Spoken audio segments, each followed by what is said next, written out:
Hello, welcome to the Winners Find a Way show. I'm your host, Trent Clark, CEO of Leadershipity, serial entrepreneur, international speaker, longtime coach in professional baseball, coaching in 3 World Series. And I welcome today my friend Dave Young. Dave, how are you doing, buddy? I'm doing great. Thanks for having me here, man. Man, I'm excited to have you. This has been, we were introduced by a fellow friend, Justin Breen, and Dave has been through the coaching ringer. He is a coach himself. So it always is fun for me to interact with fellow coaches because there's just so many ideas I gather. And I love those nuggets. We talked a little bit about that Yeah. pre-show, about those nuggets. Dave, first tell them, but we're going to talk about Builder Nuggets, of course, Yeah. your show. But I want to first, Dave, tell them where they can find you. Okay. So our website is buildernuggets.com, or you can go on Instagram, Builder Nuggets. Really, really easy to find. And yeah, it's in, we've had people tell us you should have called your show Business Nuggets because we have people outside of the, it's a show for custom home builders and remodelers, but we have people tell us all the time that it really applies to any business. So if you have listeners out there that are, you know, in other businesses or disciplines, there's value there as well. It's really elements that you should have in your business to create a more rewarding business, no matter what it is, and help you create freedom for yourself through the opportunities that you create for others. Love it, Dave. Love it, man. After my own heart, right there. So let's talk about, longtime entrepreneur, primarily in the real estate space, right? You've been this co-host of the Builder Nugget Yeah. podcast with Dwayne Johns. Are you also in business with Dwayne? Yeah, so Dwayne is my business partner as well, and you're right. I started out like I knew early on that I had a passion for real estate. My parents had started acquiring rental properties when I was maybe 12 or 13 years old, and my dad explained to me how that all worked, and it just triggered, and so I spent I'm still a real estate investor today with multi-residential properties in Canada and the Bahamas and some investments in the U.S. But when you're doing background investment, you're also looking at other opportunities to pursue. So I had a real estate career, and then I got involved in some real estate technology, and I was minding my own business one day in 2013 when somebody called me out of the blue, somebody that I knew from a different business venture, and said, "Hey, I have to tell you about this franchise opportunity. I've never seen anything like it. I've been selling franchises for 20 years. This thing is the best ever." And, was going on about it. And I said, "Okay, what is it?" And he says, "It's a custom home building franchise." And I said, "Dude, I'm out. I'm not a builder. Yeah. The joke in my house is, yeah, the best tool in the toolbox is the checkbook. I'm just not wired like that, but I love business." And he told me a little bit about the concept and said, "Would you just meet with the CEO? Like, agree to a 30-minute with the CEO to just hear his vision of where he thought he could take the custom home building space." And I said, sure, like, why not? When Take the somebody said meeting. that, 30 minutes, and it was kind of intriguing.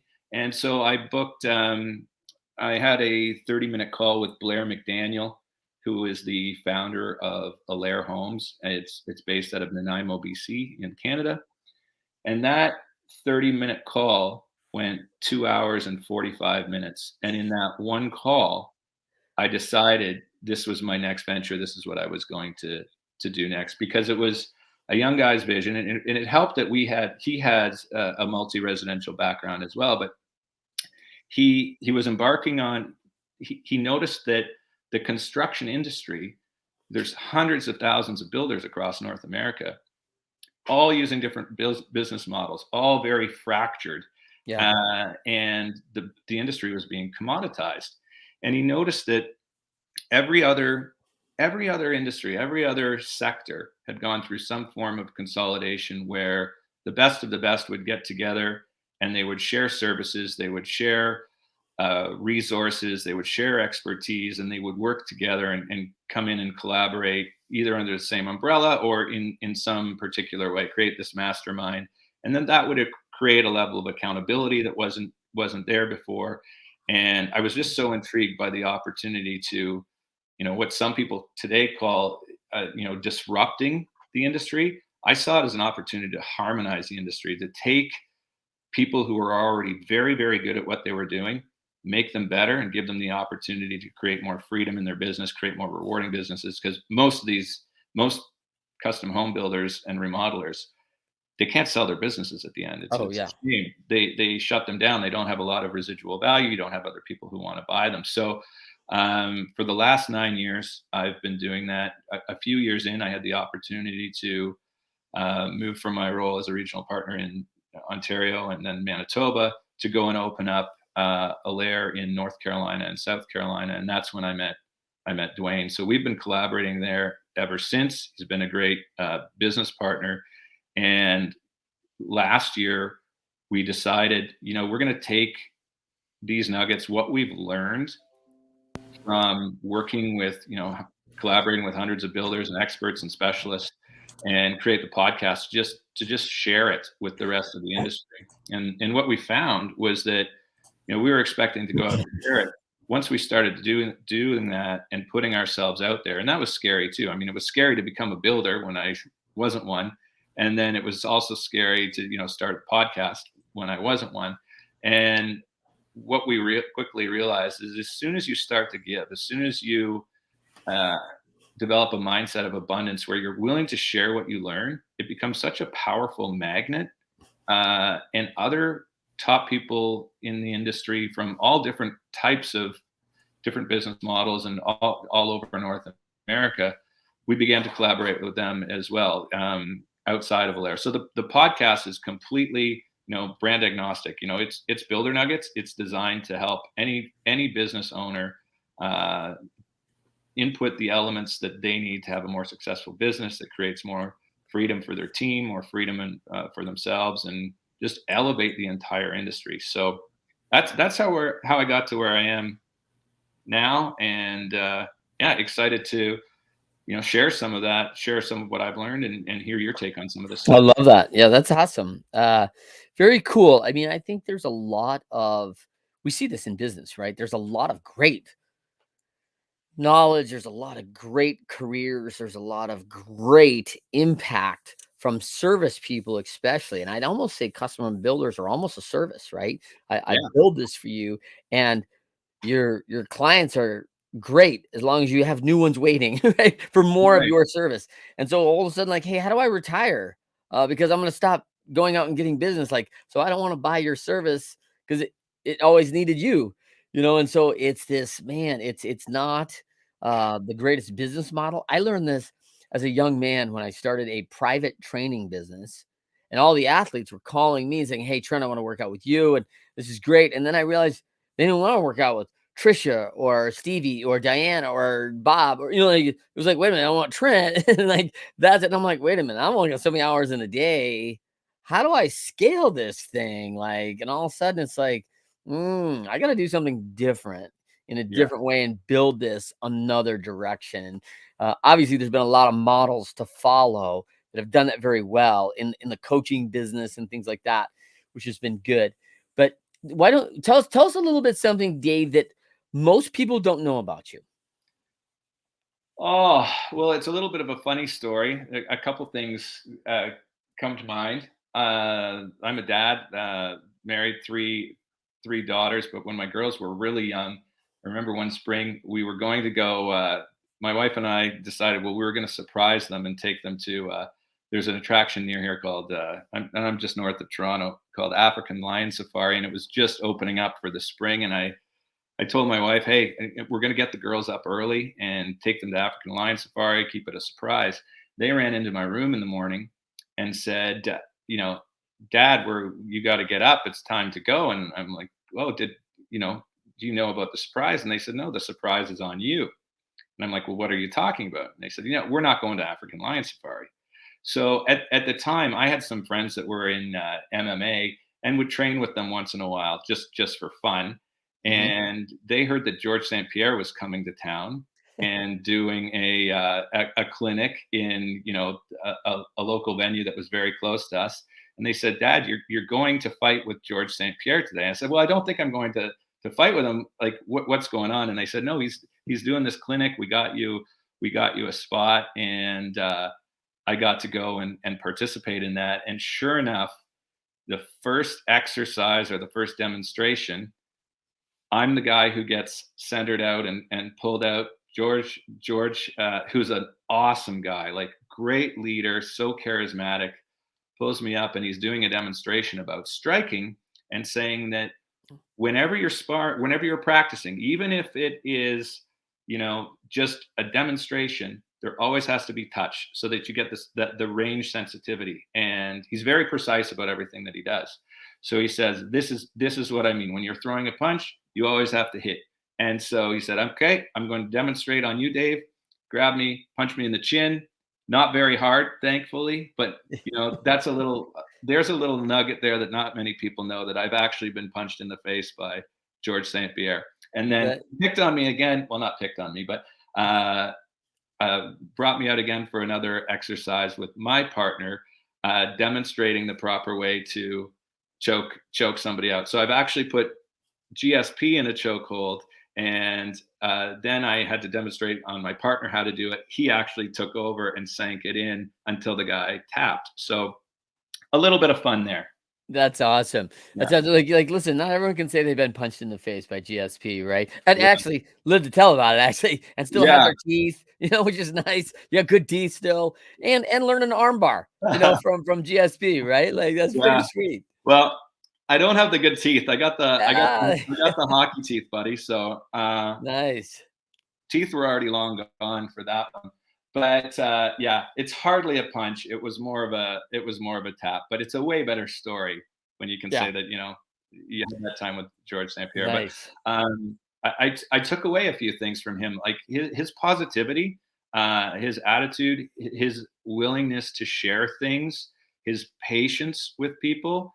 Those are hallmarks of a very good leader. And one of the things I remember most is, at the time there was a lot of talk about what was the best base for MMA, and people would have arguments whether it was jujitsu or wrestling or boxing or karate or whatever it may be. And somebody asked him that question, and his answer was the best base for MMA or for any sport is gymnastics. And he talked about how Mm. valuable it was to train your entire body before you um, before you dig into any specific discipline and mindset as well. And this from working with top athletes. While you will develop a specialty, the best athletes have a well-rounded approach to things, and it always starts with their mindset. And winners just have that other gear when it comes to mindset.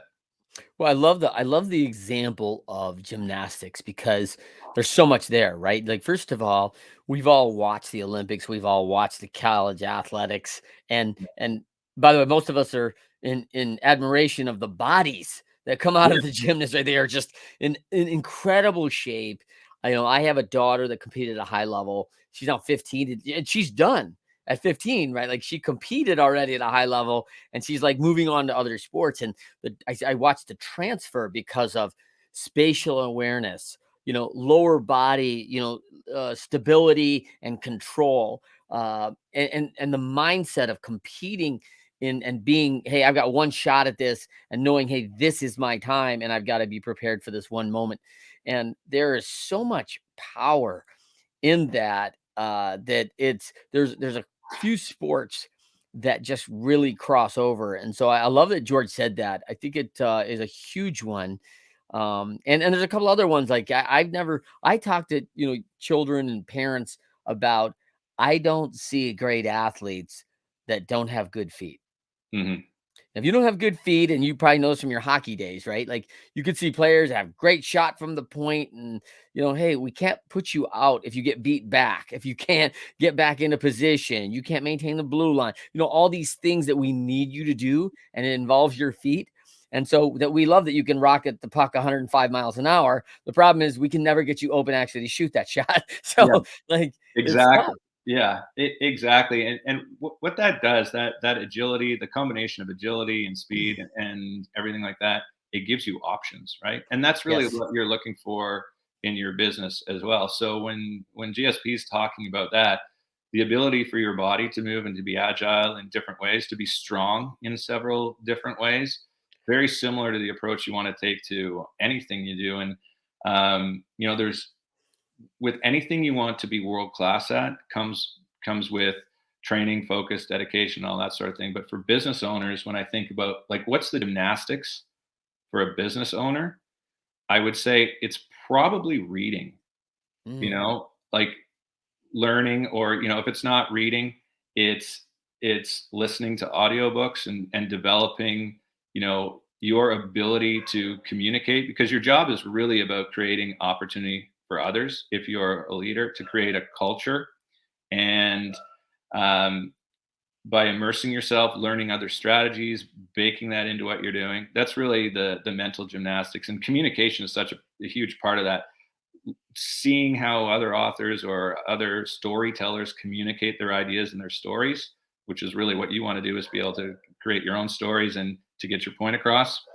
That really, to me, is the foundation that you need to do that. And would encourage everybody, if you're not, I mean, listening to podcasts is great, it's awesome, but spending a little bit of time every day to read, develop, work on your game, that's the gymnastics base for any business. yeah, I think that's such a good point. We always talk about leadership. Leaders are learners, and Yes. when I think That was the about, title of one of your podcasts. that's right. Yeah, right. Yes, yeah. And yeah, and I think that I would even take that one step further, that the foundation of being a good reader and learner, and you can do it audio, however you take in information. The other step for me is being able to transfer that information to an executable strategy. Even not everything, like even just taking like one of those great builder nuggets that you provide in your show. If I'm in the real estate business and saying, "Hey, if I implemented that information into my agreements going forward, because I learned that from Dave and Dwayne, and now I want to do that better, and I've learned it. Now I've got to implement it and execute that to make Yes. it have more impact in my business, in my work." That to me is really the secret sauce to really quote unquote learning, because we don't always learn by just reading. We have to learn by doing a lot of times. Sure. And in the other thing that to keep point, a part of what you made is actually taking action on it. Mm, So it's not just delusional. It's not just fantasy. That there's actual real outcome. And the more you've read, the more exposure you've had to this, the more creative ways you have, or that you can see and anticipate or strategize around putting in. And also to be able to communicate the idea, because not everybody absorbs information the same way. And if you that's have right. multiple ways of telling a story, and you're not just telling it or imparting the knowledge in the way that you feel good telling it, that you understand your audience and your recipient, because you've asked them good questions or you understand their communication style, you can tell the story with brevity, or you can tell it with more details. Like whatever that may be, understanding your audience and who you're working with is a huge part of that. But it expands your whole realm of capabilities. And people will say all the time, "Oh, I don't really like to read," or "I don't have time to." But you start to develop some of this stuff, you take away these nuggets, you would be surprised at how fast you can accelerate and elevate yourself. And I mentioned it earlier. It's your key role, if you're the leader of a company, is to create that opportunity, for other people, provide vision, provide meaningful things for them to work on. You have to work on yourself in order to be able to do that. And you're a big believer in that as a coach. You've seen that with other professional athletes. So investing, we talk on our show a lot about investing in your team. You also have to make investments in yourself, and sometimes they're uncomfortable. Like, it was uncomfortable for me to become a builder. It was uncomfortable for me to you know launch out into the podcast. But these are the ways that you grow. And it helps to define your culture. It helps you to create a better vision and mission that other people are excited to get behind. It's not just something you made up. It's factual and well founded and well communicated. I love that. I'm going to make a little plug here for a brand that I refer quite a bit. I'm an entrepreneur organization member. We just Yeah. signed an agreement this year with Blinkist, and I have been a fan of Blinkist for about the last 3 or 4 years. Blinkist is reading or Audible books in 15 minutes. And I Okay. have thoroughly enjoyed really grabbing the nuggets out of the books in 15 minutes. I love Good to Great, but I don't know if I need Collins, all his anecdotal stories. I got a lot of my own, as many people will attest. But when I want that data, I want that information, and like, hey, how do I apply that? And I'm also an avid Audible reader as a guy who gets too much windshield time. So, daddy Uber that I got going on. So, when I do that, as I listen, um, there is often times when I am at 1.5 or 2x listening speed. I can take a 30-minute drive and listen to a book 3 times, and then I pull that in, and that information I highlight the key information that I really want to take away, and it automatically syncs to my Evernote account. So it's one of the Wow. greatest things I found about pulling nuggets down about what's really important, and then honing in on that real key element to move forward. But I got a couple questions. So that's great, Okay. great talk about learning. Um, for those who are joining Winners Find a Way for the first time, let me tell you a little bit about the show. Have you ever faced stiff adversity, felt like the losses are mounting, and you need to find a better way? Well, you came to the right place. Whether you are already an entrepreneur, athlete, business leader, just looking to start your journey to being elite, I think this is the perfect podcast for you. I bring on one percenters who talk about those challenges, things they've overcome, on their way to being the best in their industry, their best in their organization, their sport, whatever they're doing. So I'm thrilled to have Dave talk a little bit about this, because we've got so many things here, Dave, to talk about. It's fun. And I know you got a desire for leadership, and you talk about that, really that commitment. One of the things, why don't you talk a little bit about real quick of what you think your real role of leaders really is. What do you believe in your heart of hearts that role of leaders actually is inside an organization? It's pretty easy. I use the word a lot. It's elevate. It's to elevate the rest of the team, to elevate each other, and create a culture of elevation. And when you're able to do that, when you're able to make investments in other people, because when you look at it, you're asking people to trade their time for money, and their time is the most valuable. Our time is the most valuable thing to us. It's also the most valuable thing to them. So they're actually making an investment in you and your mission and your company. And so if you're going to ask them to do that, it's incumbent upon you to make sure that you are making the right investments back in them. And if that investment is just money or a better company car, then you're a commodity. You're going to be seen as a commodity. There's nothing engaging there to help them, to elevate them, aside from maybe their financial status. But when you look at the different elements of freedom that anybody wants to have, it's obviously the freedom of money is a huge one, but they want to have freedom of purpose. They want to have freedom of time, and they want to have freedom of relationships. That that is a big takeaway for me, uh, from a book called Who Not How by Ben Hardy and Dan Sullivan. Amazing book. It's probably one of the ones that's had the most impact on me. It's the reason why I joined Strategic Coach after reading that. But they talk about those four freedoms.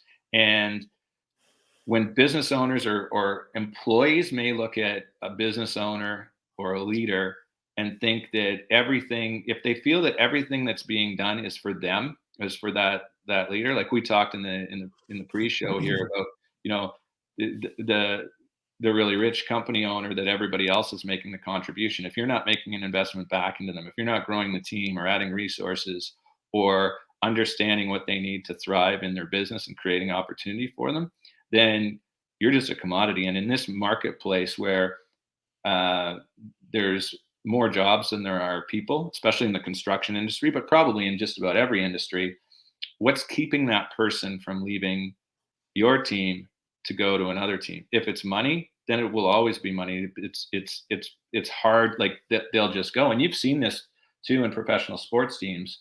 the top athletes who stay with the team that they want to be with instead of taking more money going somewhere else. So that strategy of elevation, making good investments in your people, creating meaningful opportunities for them, having a clear mission and vision that they get to have, weigh in on, in developing the core values of the company, all that sort of thing.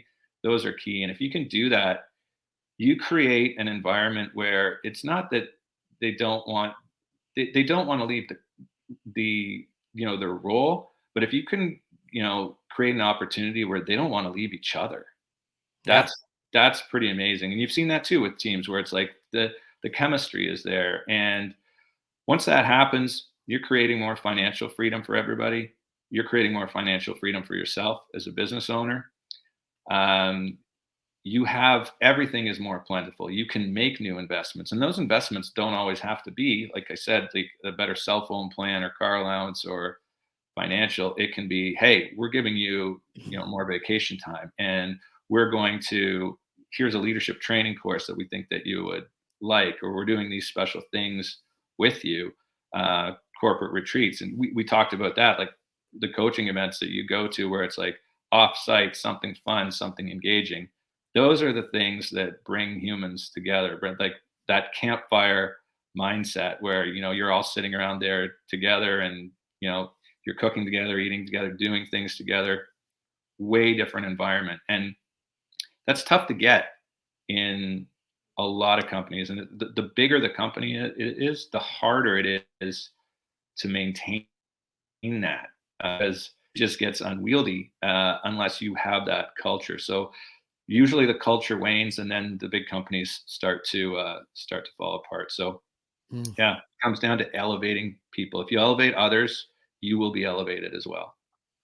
Well, I've seen two, really good examples of that, even in the last week. Client of mine who's really just facing a little bit of a change is the great resignation. They want the right people in the right seats, and they're working hard to do it.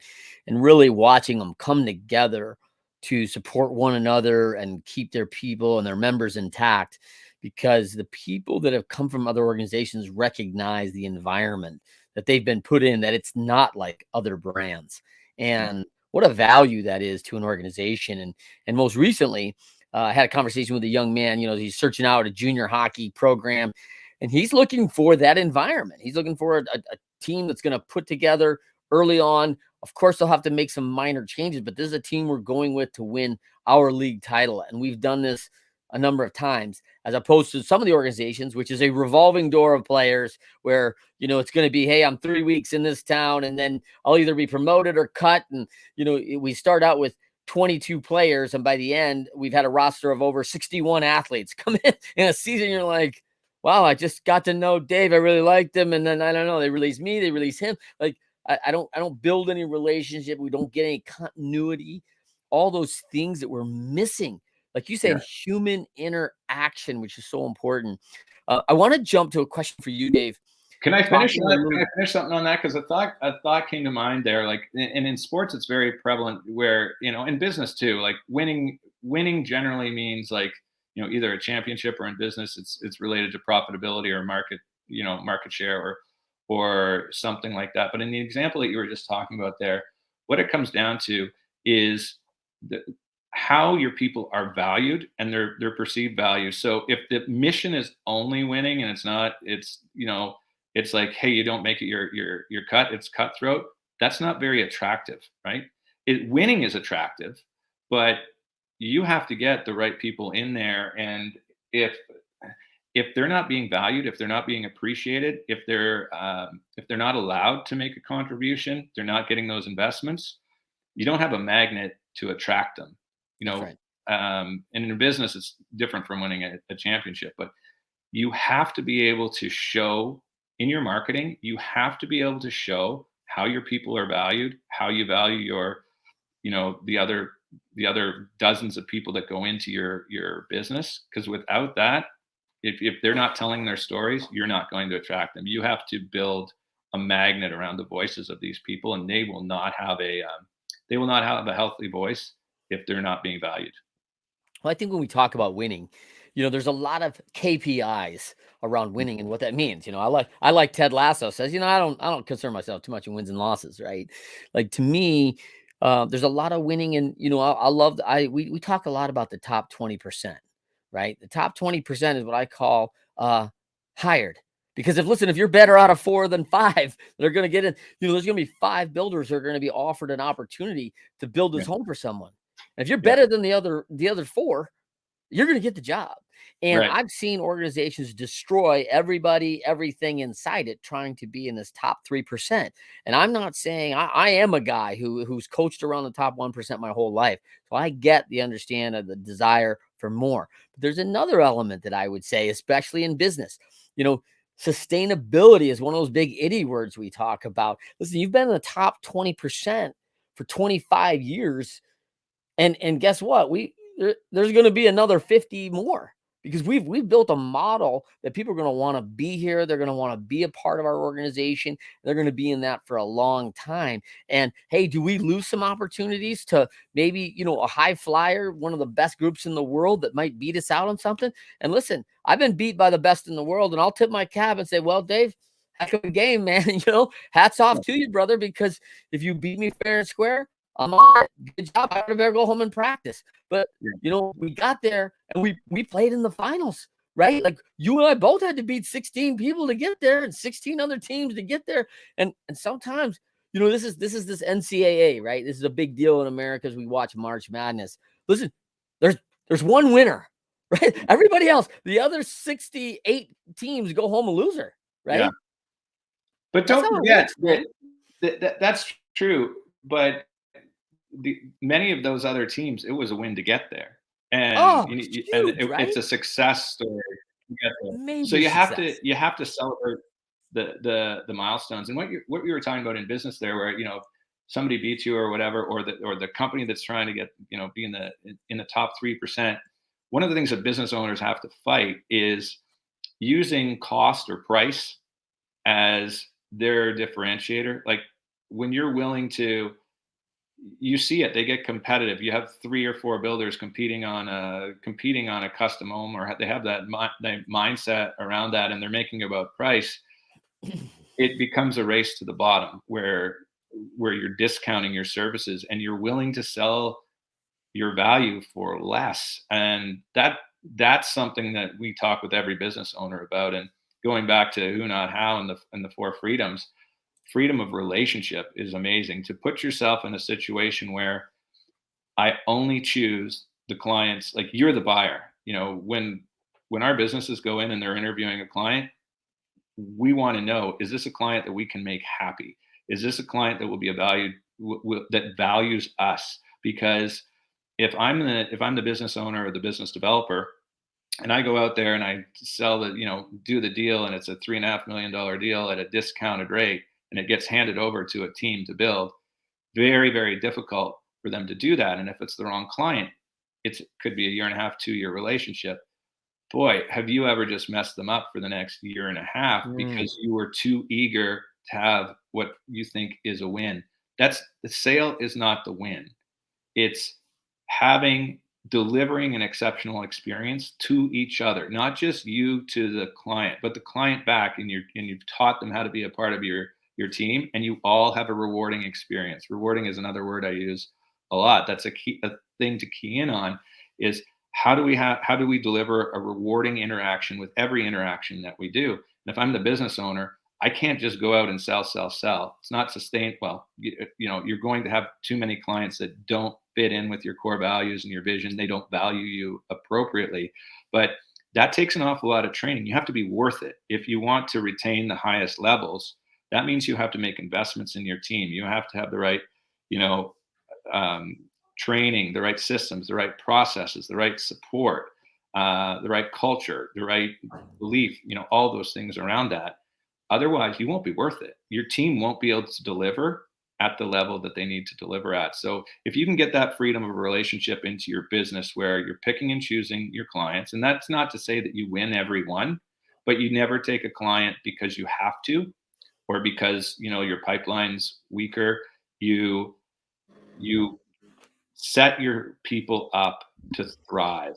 by doing that. And but it does take a heck of a lot of investment, infrastructure, and a bunch of other things that you need a great foundation that you need to put in, all wrapped in a culture of elevation.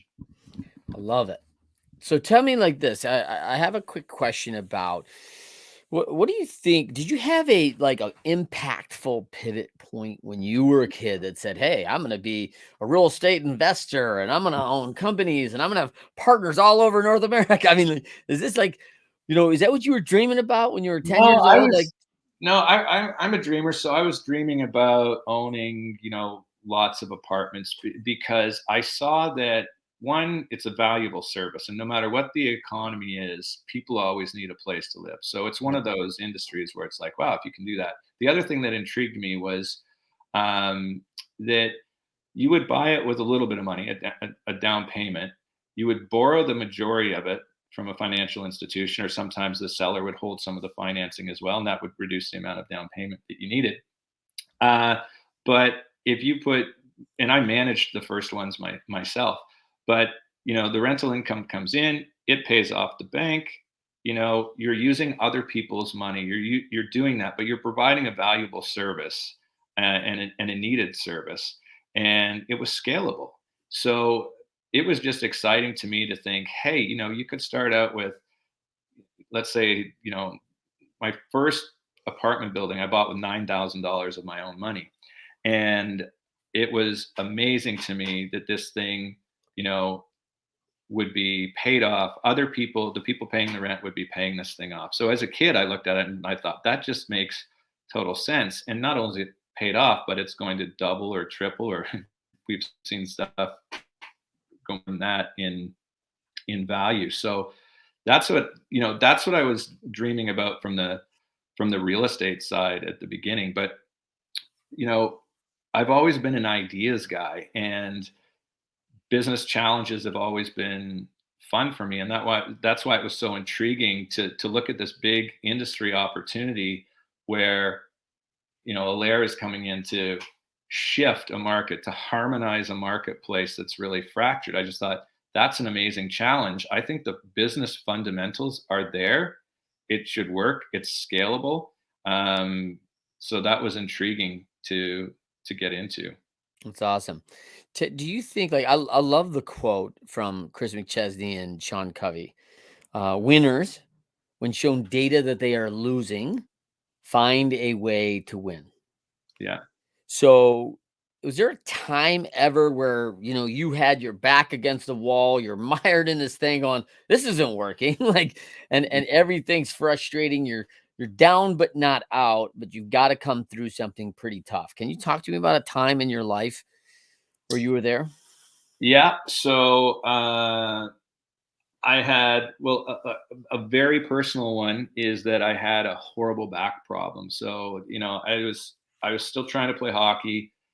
I had a degenerative disc. I ended up having, four back surgeries in Canada. I could barely function as a human.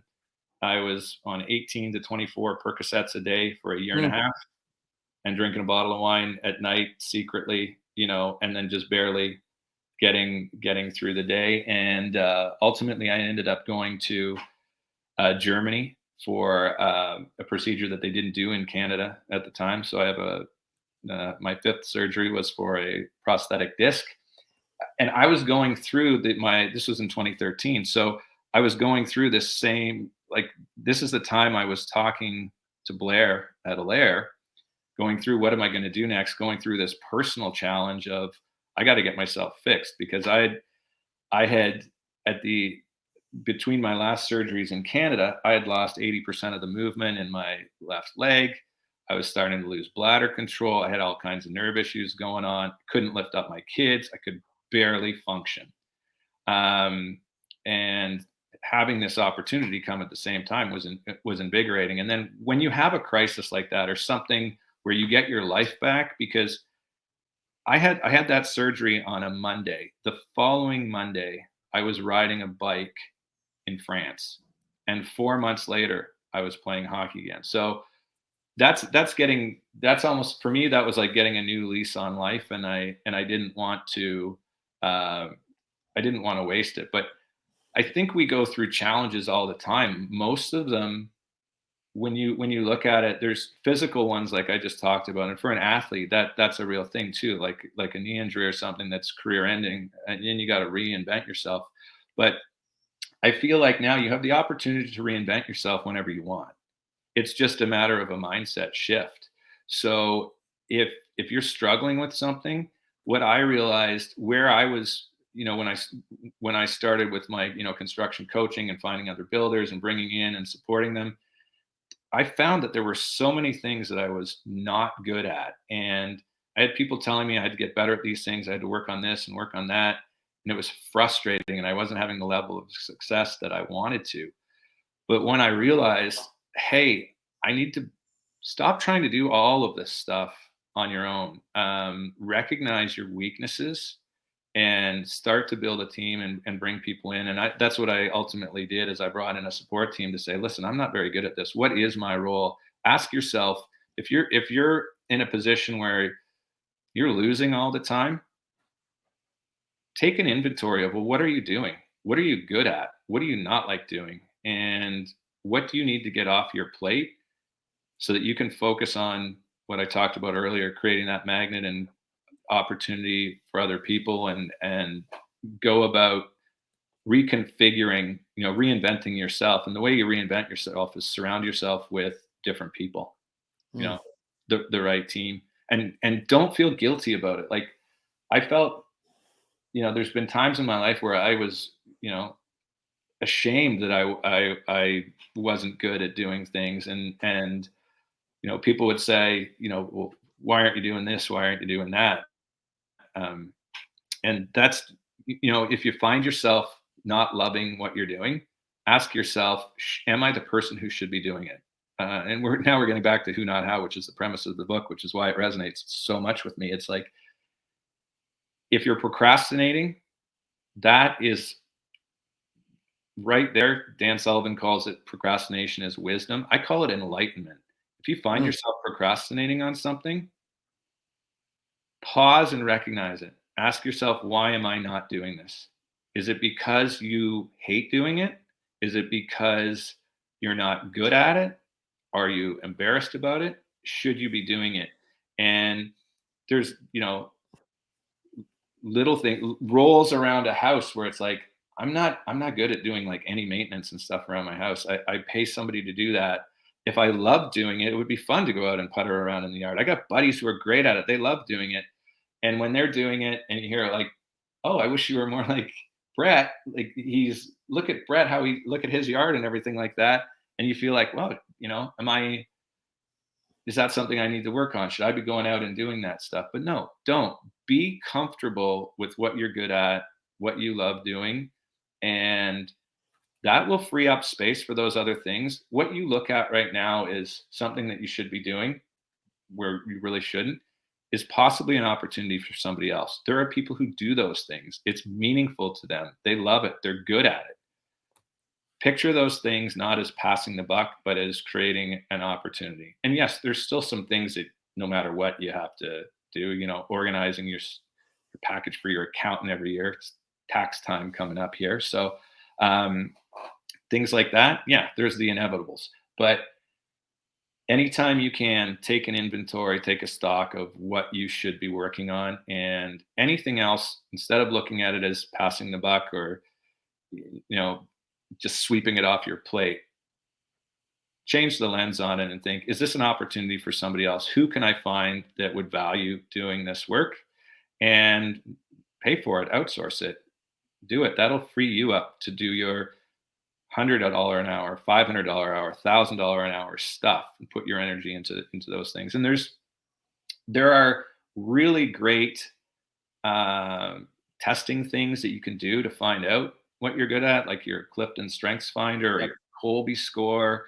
If you're struggling to learn about yourself and it's not something you've dug into before, that was amazing for me. That combination, doing some of that self reflection, self analysis, reading Who Not How, getting into Strategic Coach, um, a few other things where it's like you discover who you you become okay with who you are. And, I talked about freedom of relationship being one of those 4 freedoms. The very first piece of that, or the most valuable piece of that, is the freedom of relationship with yourself. Be okay with who you are, or find a way to get okay with who you are, because everybody's got stuff they want to change no matter what. But getting getting there is such an amazing starting point. It'll make you a better leader. It'll help you to understand what other people are going through, help you to see how to go through these exercises with them. Because once you've done it with yourself, you know you can recognize things in other people where they may be struggling, and you can pull one of your teammates aside and say, hey, you haven't delivered on this over time and time again. Why is that happening? Do we need to get that off their plate and give them something more meaningful? So the things that work for you work for the rest of your team as well. Yeah, I think that's so important. I mean, I think that's great advice. I think one of the things we get into for whatever reason is some level of shame cycle where Yeah. I'm supposed to be good at this because my dad's good at that, right? Like my dad's an accountant. Hey, why aren't you better at accounting? Like Yeah. I didn't study accounting. He did, right? Like, it's not like what I had a passion for. I get frustrated by kids with that, right? As a major league guy, I had an experience with my son when he was young, like 7, 8 years old, and it was a travel team. And hey, you're the son of a Division I baseball player and a coach in the major leagues, and I just thought you'd be a lot better. Dad told my son this when he's 8 years old, and I just thought, like, you got to be kidding me, man. Like Yeah. 8, bro, 8. Right. Like, I mean, like, we do not have to be our parents, right? And we do not have to be something we're not. And we're perfect as we are, made in, an image that I believe is the perfect one, and there are no mistakes there. So finding that I think is really important. And you've really given some nice tips on how to do it. So I love it. Dave, if I was to ask you, um, what's the superpower that separates you from others, catapults you to the 1%? Oh, superpower. So I would go to my Clifton strengths from this, and it's a it's a combination of some of those top things. It's For me, strategy, ideation, futurism, and positivity. I refuse to dwell on negativity. I love thinking about how I can make something better in the future. I have a high degree of create strategic creativity, so I'm able to solve things, and it just becomes fun. So that ability, and combined with, you need to be able to communicate your ideas too. That's something that I struggled with for a long time. I would have Mm, these ideas. I would either keep them to myself or share part of them, um, and you know you can develop what people call an imposter syndrome, where you're constantly living in your ideas, and there's somebody that you want to be, but you're not. You feel that you're that person, but you're not getting the results that you want. um, EOS really helped me with that. I don't know if you've heard of EOS, and yeah, familiar. No Gino. Yep. yeah, so Gino and Traction, and that was one of the things that helped unlock me, because I'm very high on the visionary side of things, like forward thinking, figuring stuff out, positivity, elevating other people. So, um, but what I found when I read EOS, or read Traction, and learned about the difference between the visionary and the integrator, they're completely different skill sets. So that sort of helped to unlock me understanding that the visionary's role is not to do all these things. I, for many, many years, had all these ideas, new business ideas, movie ideas, all sorts of stuff that I would get excited about, and I would tell people. And then very few of them would happen. I was still, in other people's mind, very successful, growing this, apartment building portfolio, and having these businesses, and outwardly successful, but inwardly not happy. I call it the visionary's curse, because I had all these ideas that I never got to meet in real life. Mm, And then I started to worry that what's going on with me when I have these ideas and I start talking about them with people and thinking about them? Am I releasing like endorphins in my brain that give me some drug like rush that I'm happy enough thinking about them? My imagination is such that I'm getting some sort of sensation and I don't need to take action. And then you're frustrated and you feel guilty about that. And you realize when you read traction and you learn about the role of the integrator, when you read who not how and it talks about how to identify why things aren't happening, I recognized the reason I wasn't taking action is because I didn't know what to do next. I had the idea, or I would start to do some of it, but I didn't know how to do all of it. And so you stop. And if it's not your strength to dig in and do these things, if your strength or your superpower is to create new ideas and create meaningful missions for people to go on and exciting things to work on, then you're not going to be living in that state if you're constantly trying to figure out everything on your own. So learning how the integrator needs the visionary and the visionary needs the integrator and how that all works together, that really helped to unlock Mm, me and set me free. So I'm very, very happy surrounding myself with people where I say, okay, here's the idea, let's work on the concept, how do we do it? And then you hand it over to them and you get out of the way and you just check on it. yeah. And that allows you to move on to the next initiative. And what it creates is an environment where there's lots of new and exciting things, but if it's left to me to do it, that shit doesn't get done. I mean, it dies on the vine. And it was particularly memorable to me. I had somebody close to me where I was telling them about an idea and they said, dude, don't actually, I don't even want to hear about it because I don't want to hear about another thing you're not going to do. And Wow. that can hurt, but I also appreciated it because it was like, you know what? That's kind of true. Like, I need to really look into why these things are not happening at the pace that I want them Yeah. to happen at. So, yeah, I recommend everybody out there go investigate these things like who not how, um, traction and EOS, and spending some time digging into your own analysis is really really great for you, to just be comfortable with who you are, who you want to be, and you no longer become you know ashamed. You can celebrate your superpower instead of Yeah. instead of feeling like you might have a cape and kryptonite, right? So Yeah. get rid No, of I the love that. I love that. I'm gonna add, you should check out the pyramid of leadershipity. That's very important for someone yeah. as a leader. Let's talk about, if you look back on the trials, you talk about this trial, the back injury, but other trials you've been through in business too. Is there one value or belief or action that you took that turned things for you immediately? Like if someone could only do one thing today, and they're out there listening, and there people are, right, Dave? We always got people in uncharted territory, challenges they're facing. If you could give them one thing right now that maybe really turned things for you, what would you tell them? I would probably say have the courage to ask for help. Yeah.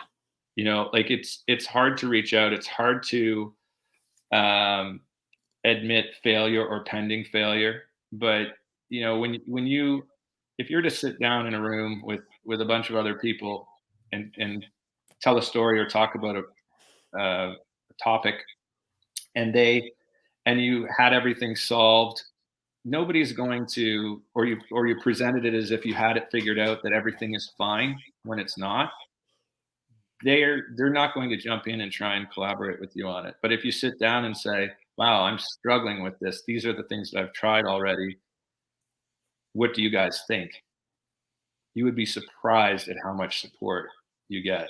And having other brains help to solve your problem, it's fantastic. You really get people digging in, and it's, if you're certain nobody needs to help you, you already have the answer. If you're uncertain and you're willing to be vulnerable, then you'll get that support.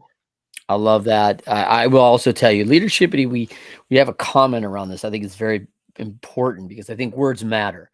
If I tell Dave I have a problem, and I'd really like his help. Dave's a good friend of mine, so he'd probably help me. The general public, our team members, we all have problems. And there's many times someone might come to me and say, "Hey, Trent, I got a problem." And I'm like, "Man, I got plenty of my own. I'm not interested, Dave." Yeah. If you come to me and you say, "Hey, I'm having this challenge. I'm really in an uncertain place right now, and I could use some help." Like, Yeah. ooh, when I heard challenge, like the people that are going to come alongside you, they've got that mindset like, "Ooh, challenge." Dave and I are like, "What do you need us to do, man?"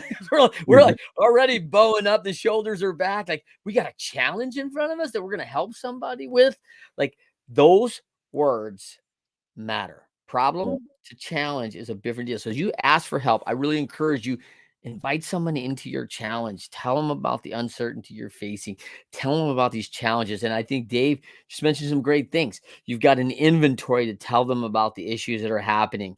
You've got some things that you've looked at of things that are enlightening to you. Why I'm procrastinating? Where am I at? Where's my role in this?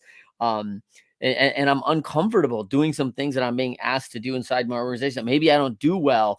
And so all these things that you've got to be able to tell and learn about you and where you're at inside this challenge and what you may need, describing the surrounding team members that are inside your challenge that are willing to help, and finding out what you may not have around you that you need. You may just discover that inside this challenge. So strongly encourage you. Is there a quote, Dave, that you like? Things are down, like, hey man, this gets me back going. This regulates my balance. If things feel uneasy and earthquakey and I'm walking on shaky ground, is there something that stabilizes you that says, hey, I've learned this and I go back to the foundation, back to basics with this saying? I don't know if there's a back to basics one. There's there's something that there's a quote from the Tragically Hip, which is a cool Canadian band that that helped me when I was going through, my imposter syndrome and figuring out, like, being comfortable with myself. And uh, the quote is, "No one's interested in something you didn't do." And it was used in a different context, but I related it to myself, where it's like, if you don't take action on it, why are you, if you're not planning on taking action, not planning on doing anything about it, why are you talking about it? It's Mm, it's it's one thing to have some collaborators with, to run an idea around when you're considering it, but you need to work on, how you communicate. If you're doing that, it's like you just talked about, how you're challenged, how you take it. It's like, I was going to say, you just drop the why. You take it from being your challenge to our challenge by that's involving right. other people, right? So for me, it was, yeah, no one's interested in something you didn't do. So I just think of, before I start going down this path, how do I need to communicate this? Is this something that I'm committed to? And I use a strategic coach tool called an impact filter, where it allows you to map out.